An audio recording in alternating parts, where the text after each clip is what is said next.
There is nobody who's not been happy. Everybody's been happy, but the problem is they're not able to maintain it, that's all. There are only two things.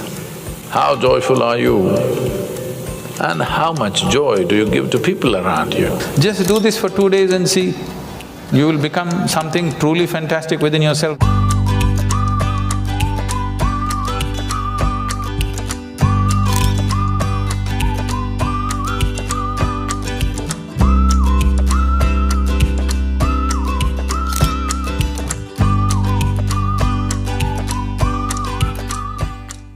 What is well-being? When do you really feel well in your life? When do you truly feel well? When you're very happy, you're well. Even if you're physically ill, you're still well, isn't it? Even if you're medically diagnosed as ill, you're very happy right now, you are feeling well, isn't it? So fundamentally, well-being means a certain level of joyfulness, certain exuberance of life. What is happiness? We can say happiness is this, that, but in terms of life, your life energies are happening in a more exuberant way than it normally happens. Depression means your life energies have become very low and staid. Happiness means your life energies are exuberant. There are many ways of describing happiness, but only those who are happy know what it means to be happy. There is nobody who has not been happy. Everybody's been happy, but the problem is they're not able to maintain it, that's all. So, you don't have to enforce any resolutions upon yourself, just little tools to make sure that you don't sink.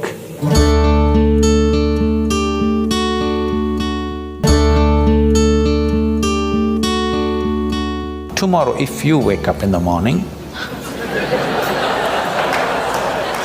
no, this is not my wish, but I want you to know, of all the people who go to bed tonight, over 1 million people will not wake up tomorrow morning. And tomorrow, if you and me wake up tomorrow morning, is it not a fantastic thing? 1 million people did not wake up. You woke up. Is it not a great thing? Yes. You don't seem to think so. Yes. Because the problem is just this, you are living with an idea that you're immortal. When I say you're immortal, you're not actually thinking you're immortal, but you're not conscious of your mortality. If you're not conscious of your mortality, somewhere you think you're immortal, isn't it? How many moments in a day are you conscious that you're mortal? If you were conscious, would you have time to crib? Would you have time to fight with somebody? Would you have time to do some rubbish with your life? If you knew, if you are conscious that you are mortal, you would do nothing other than what is absolutely needed for you and everybody around you. Don't think this is a negative thing. Death is not a negative thing. It's the only thing which has added value to your life. If you're here forever, you would be unbearable. Yes. If you just become conscious of this one thing, that always you're conscious that I'm mortal. You don't have to think, I will die today, we don't intend, we want to live as far as possible. Just you know, one day I will die. Every day, every moment if you remind yourself, this is a brief life, I'm mortal, one day I will end. Just do this for 2 days and see, you will become something truly fantastic within yourself, just this is all. This is the fundamental aspect of yoga. The first teaching that came out was that it is your karma. That means it's your making. Your life and the experience of your life is entirely your making. If this one thing doesn't sink into you absolutely, you will not make the necessary changes. You still think, yes, I know it's my karma, but you know, my husband, what he did,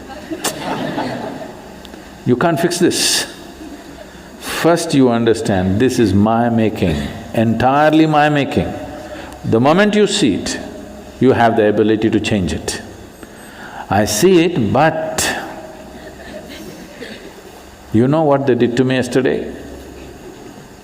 Now you can't change it. It doesn't matter who did what. What is happening within you, your experience of your life is entirely your making. This is your karma. Karma means not something that drops upon you from somewhere. Karma means your action, it's your making, it's your doing. Before you go to bed, everything that's not you, keep it aside. They may be precious to you. You think about it, your house, is it you? Oh, my house.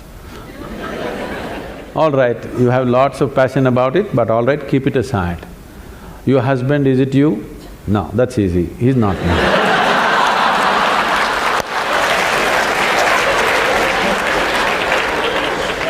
My children, are they me?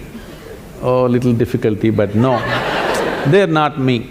They're beginning to tell you, if they're 12, they've already told you. So the clothes that you wear, is that you? No. The body that you wear, is that you? No. All these thoughts and emotion, is this you? No. Everything that's not you, keep it in one heap. Not physically, just do this mentally. Keep everything aside. Let me see. Every day you practice this, one day when you successfully keep everything aside that you are not, what you are will be there.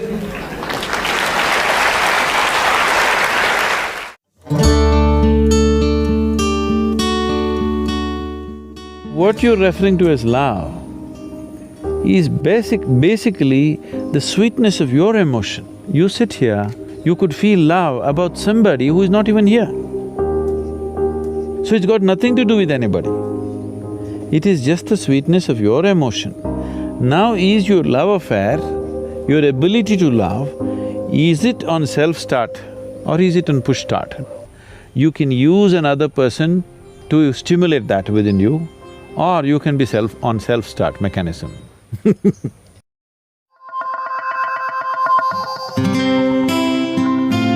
See, what is this need for love in a human being? Constantly, a human being is longing to be something more than what they are right now. The thing is, you want to include something which is not a part of you as yourself, that is the whole effort. If it happens emotionally, on the emotional level, if you try this, we call this a love affair. You're trying to make somebody who is not a part of you, a part of yourself, emotionally.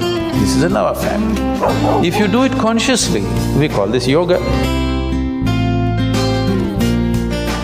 For 5 minutes every day, go sit with something that does not mean anything to you. Maybe a tree, or a pebble, or a worm, or an insect. After some time, you will find you can look upon it with as much love as you hold for your wife, husband, mother, child or dog. Maybe the worm does not know this, the insect does not know this. That does not matter. If you can look at everything lovingly, the whole world explodes into a beautiful phenomena for you. You realize love is not something that you do, it is the way you are.